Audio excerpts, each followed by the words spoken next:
Hello everyone, আশা করি সবাই ভালো আছেন। তো আজকে আমরা আমাদের জাভাস্ক্রিপ্ট লেসন 4 দেখব হচ্ছে জাভাস্ক্রিপ্ট অপারেটর।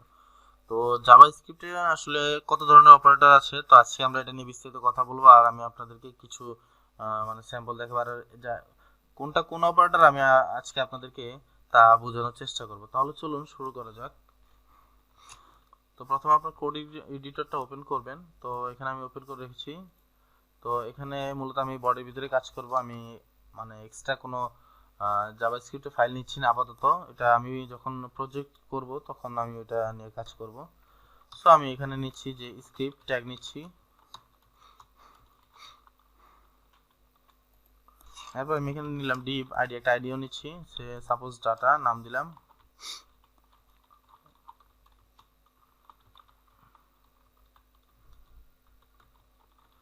এখন আমি যা দিব সব এই স্ক্রিপ্টের ভিতরে লিখব।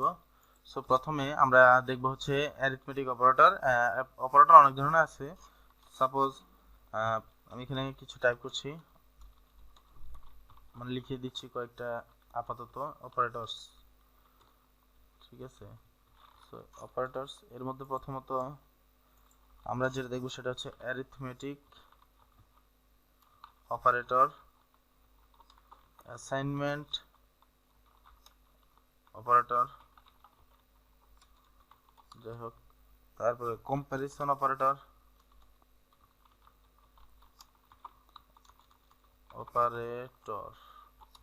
Logical operator. আমি আপাতত আপনাদেরকে এই কয়টি দেখাচ্ছি এখন। সো অ্যারিথমেটিক অপারেটরটা আসলে কখন কোথায় ব্যবহার করবেন? সাপোজ আপনি একটা প্রোডাক্ট নিয়েছেন, বা সাপোজ আপনার একটা প্রোডাক্টের দাম হচ্ছে 5 টাকা।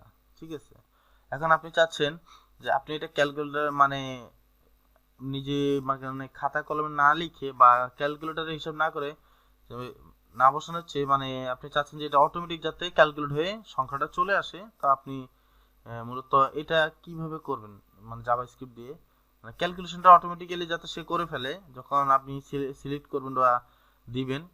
তো এটা সে যেহেতু অটোমেটিক ক্যালকুলেশনটা করে ফেলে, তো এটার জন্য আপনি কি করবেন বা কিভাবে আপনি মূলত এটা ব্যবহার করবেন। সো প্রথমে আমি এখানে একটা ভ্যারিয়েবল নিলাম। সাপোজ আমি নিলাম প্রোডাক্ট। সাপোজ প্রোডাক্টের দাম হচ্ছে 5 টাকা। ঠিক আছে, আমি সেকেন্ড এটা নিলাম যে সাপোজ মানে কোয়ান্টিটি। সাপোজ প্রোডাক্টের কোয়ান্টিটি হচ্ছে সাপোজ 50 পিস। ঠিক আছে, এখন আপনি চাচ্ছেন না যে আপনি খাতা কলমে এটা বা করতে বা ক্যালকুলেটরে করতে, কারণ এগুলো করতে গেলে আপনার টাইমটা নষ্ট হবে। তো আপনি চাচ্ছেন যাতে এমন কিছু করতে যাতে অটোমেটিক সে এটা ক্যালকুলেট করে মানে তার রেজাল্টটা শো করে। সেই জন্য আপনি এখানে নেবেন যে বার রেজাল্ট, নেওয়ার পরে আপনি এখানে দিবেন যে প্রোডাক্ট ইনটু, বা যেটাকে আমরা গুণ বলি আর কি, সরি, গুণ বা মাল্টিপ্লিকেশন। জাভাস্ক্রিপ্টে বলে মাল্টিপ্লিকেশন, এটা দিবেন প্রোডাক্ট মাল্টিপ্লিকেশন কিসের সাথে, কোয়ান্টিটি। তারপর আপনি এখানে দিবেন হচ্ছে document dot get element by ID.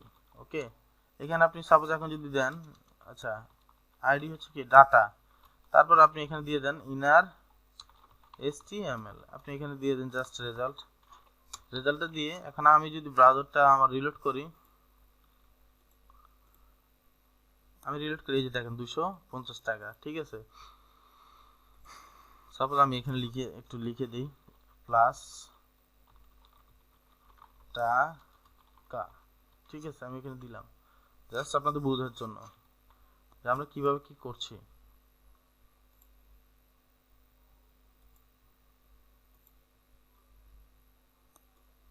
250 টাকা। ঠিক আছে, চলে আসছে। তো এখন আপনি চাচ্ছেন যে 250 টাকা থেকে সাপোজ ধরেন আপনার ক্লায়েন্টে মানে আপনার কাস্টমার একটা প্রোডাক্ট নিতে চাচ্ছে না। এখন আপনি চাচ্ছেন যে অটোমেটিক যখন সে একটা মাইনাস মানে একটা প্রোডাক্ট সে নিতে চাবে না, ক্লিন রিমুভ করে দিবে, তখন সে এইখানে যে টোটাল টাকা থেকে অটোমেটিক সেটা মাইনাস হয়ে যাবে। সো এটা কিভাবে করবেন, এটা খুব সহজ। এটা করার জন্য আপনি জাভাস্ক্রিপ্টের একটা অপারেটর আছে, সেটা হচ্ছে আপনার সাবট্রাকশন। ঠিক আছে, সাপোজ আমার এখানে আছে কি 250, আমি এখানে দিলাম ওকে। আর সাপোজ আমার প্রোডাক্টের দাম হচ্ছে কত, 50 টাকা। তো আমি এখানে সাপোজ জাস্ট এখানে আমি দিয়ে দেবো কি মাইনাস, সাবট্রাকশন কি মাইনাস। এখন যদি আমি এখানে রিলোড করি, এটা হচ্ছে অ্যারিথমেটিক অপারেটর। আমি যদি জাস্ট এখন এখানে রিফ্রেশ করে দেখেন 200 টাকা হয়ে গেছে, ঠিক আছে। এটা হচ্ছে মূলত মানে অ্যারিথমেটিক অপারেটর ব্যবহার। এর মাধ্যমে আপনি সহজে গুণ, যোগ, বিয়োগ, ভাগ সব করে ফেলতে পারেন। আপনি এখানে সাপোজ যোগ চিহ্ন ব্যবহার করেন, আপনি ব্রাউজার রিফ্রেশ করেন 300 টাকা। সাপোজ আপনি যদি এখানে ভাগ ব্যবহার করেন 5 টাকা, ঠিক আছে। সাপোজ আপনি এখানে এক্সপোনেনশিয়াল ব্যবহার করেন,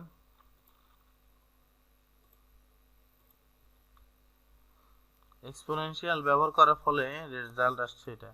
এক্সপোনেনশিয়ালটা আসলে কি আপনারা বুঝতে পারার কথা। তো এটা আমার আর মনে হয় না যে আপনাদের বোঝানোর প্রয়োজন হবে। সো এটা গেল হচ্ছে কি অ্যারিথমেটিক অপারেটর। তো এখন আমরা দেখব হচ্ছে অ্যাসাইনমেন্ট অপারেটর, ঠিক আছে। তো আমি এক কাজ করতে পারি, এটা রিমুভ করে দিই। সাপোজ অ্যাসাইনমেন্ট অপারেটর, সাপোজ আমি একটা ভেরিয়েবল নিলাম যে ডাটা, ঠিক আছে। আমি এখানে দিলাম হ্যালো, হ্যালো দিয়ে আমি এখানে একটা স্পেস দিলাম, বা স্পেস দিলাম না আপনাদের বোঝানোর জন্য। সাপোজ আমি আরেকটা ভেরিয়েবল নিলাম হচ্ছে মিক্সড নামে। সো এখানে আমি জাস্ট দিয়ে দিচ্ছি যে অ্যাসাইনমেন্ট অপারেটরটা হচ্ছে মূলত আপনি এই টেক্সটের সাথে অন্য কিছু টেক্সট চাইলে অ্যাসাইনমেন্ট অপারেটরের মাধ্যমে ব্যবহার করতে অ্যাড করতে পারেন। তো সেটা কিভাবে, সাপোজ আপনি এখানে দিবেন যে প্লাস ইকুয়াল, এটা হচ্ছে কি অ্যাডিশনাল অ্যাসাইনমেন্ট, ঠিক আছে। আপনি এখন যদি এখানে দেন ফার্স্ট একটা স্পেস দেন, হ্যালো ওয়ার্ল্ড, ওয়ার্ল্ড দেওয়ার পরে হ্যালো ওয়ার্ল্ড যে দিলেন, দেওয়ার পরে সাপোজ আমি এখানে ভ্যারিয়েবল কে বা আমরা তো কিছু না, আমি যদি এখন সরাসরি এই যে ভ্যারিয়েবল মিক্সটাকে এখানে দিয়ে দিই, দিয়ে যদি আমি এখন রিফ্রেশ করি আমার ব্রাউজারটা, তাহলে দেখেন কি শো করে, কিছু শো করতেছে না, তাই ওকে নো প্রবলেম।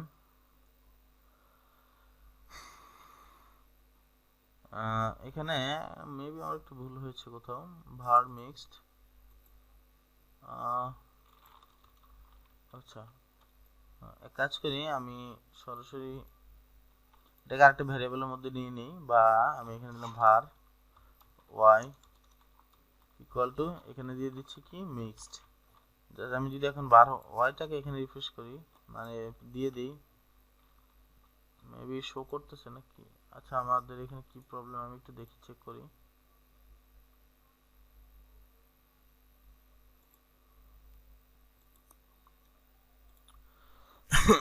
অ্যাকচুয়ালি আমার এখানে মানে একটু ছোট একটা সমস্যা হয়েছে, সেটা হচ্ছে মূলত আমি যে এখানে ডাটা নিয়েছি না, এখানেও আমার ডাটা নিতে হবে, কারণ আমার সেম, আমি এটার সাথে এটা অ্যাড করছি, ঠিক আছে। সো সাপোজ আমি এখানে দিলাম যে আমি এই নিলাম এক্সই নিলাম এক্স এক্স।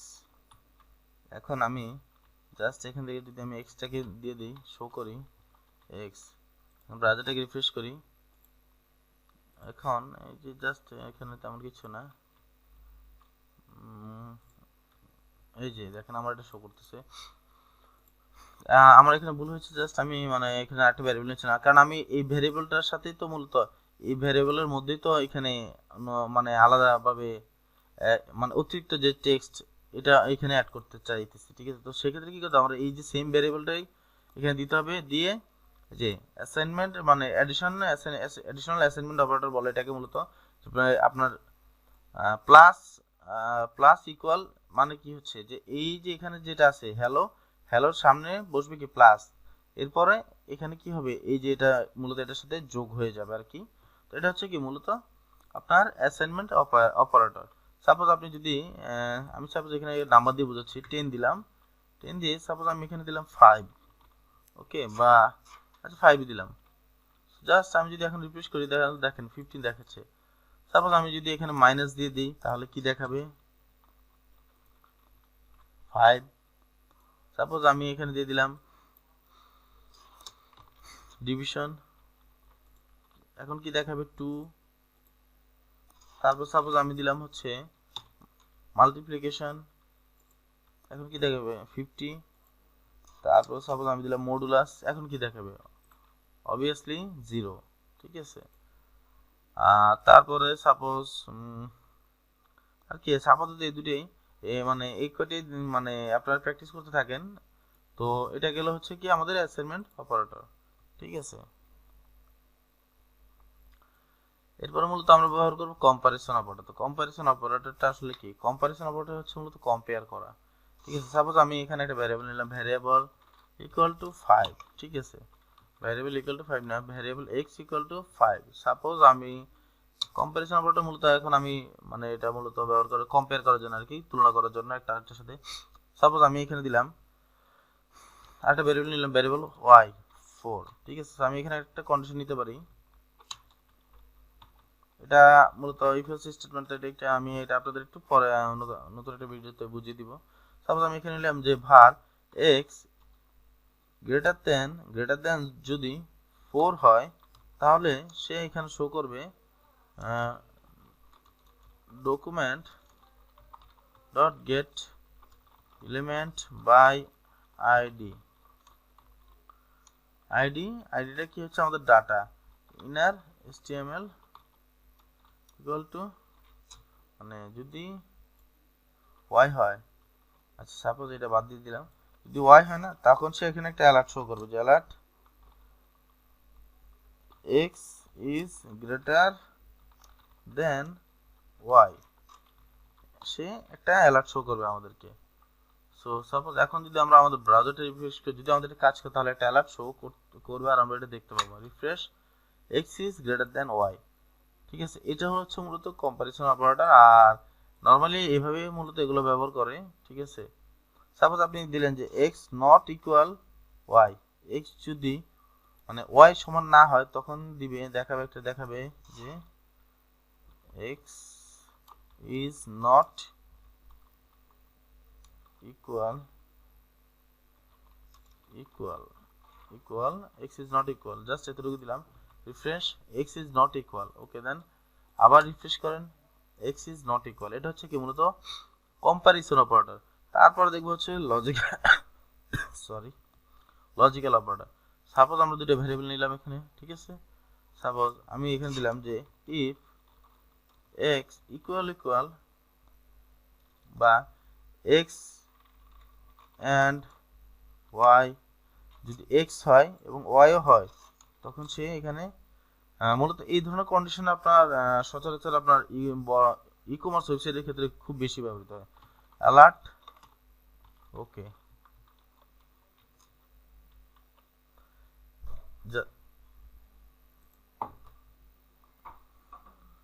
যাতে যখন এই দুটো কন্ডিশন মানে সেম হয়, যে এক্স ও ঠিক আছে ওয়াই ও ঠিক আছে, দুটো যখন মানে এক হবে, যে এক্স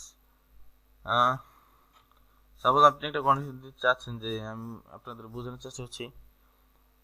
চেষ্টা করতেছি, আশা করি বুঝতে পারবেন।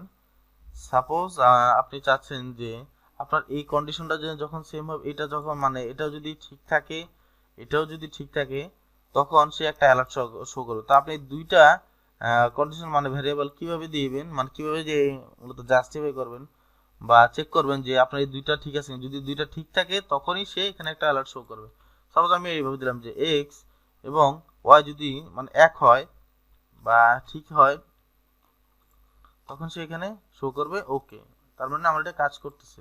ঠিক আছে, এটা হচ্ছে মূলত আপনার লজিক্যাল অপারেটর। আপনি চাইলে এভাবে দিতে পারেন যে এক্স অথবা ওয়াই দুইটার মধ্যে যে কোনো একটা হলে কাজ করলে সে এখানে একটা অ্যালার্ট শো করবে যে ওকে, দুইটার মধ্যে যে কোনো একটা যদি সঠিক হয়, তখনই আপনার এখানে অ্যালার্টটা শো করবে। ঠিক আছে, আর এটাকে বলা হচ্ছে মূলত আপনার লজিক্যাল অপারেটর। তো logical operator, comparison operator, arithmetic operator, assignment operator, তো এগুলো আমরা আজকে শিখলাম। ঠিক আছে, তো পরবর্তীতে যখন আমরা মানে আর আমাদের প্রজেক্ট করব, যেসব প্রজেক্টে আমরা জাভাস্ক্রিপ্ট ব্যবহার করব, তখন আমি আপনাদেরকে এটা দেখাবো, এটা ব্যবহার করে দেখাবো। আর অবশ্যই আমি আপনাদেরকে যে টিউটোরিয়ালে আমার জাভাস্ক্রিপ্টে এগুলো এই টিউটোরিয়াল সিরিজটার পরেই আপনাদের জাভাস্ক্রিপ্টে মূলত জাভাস্ক্রিপ্ট নিয়ে আমি ছোট কিছু প্রজেক্ট করে দেখাবো, জাস্ট জাভাস্ক্রিপ্ট দিয়ে, যেমন ফর্ম হতে পারে বা অনেক কিছু হতে পারে, সাইন আপ বা registration form, log in form, এরকম কিছু আমি আপনাদেরকে করে দেখাবো। তো আজ এই পর্যন্তই, আশা করি আপনারা ভিডিওটি সম্পূর্ণ দেখবেন, আর ভালো লাগলে অবশ্যই আমার চ্যানেলটি সাবস্ক্রাইব করবেন এবং আপনার বন্ধুদের সাথে শেয়ার করবেন। সো সবাই ভালো থাকবেন, আল্লাহ হাফেজ।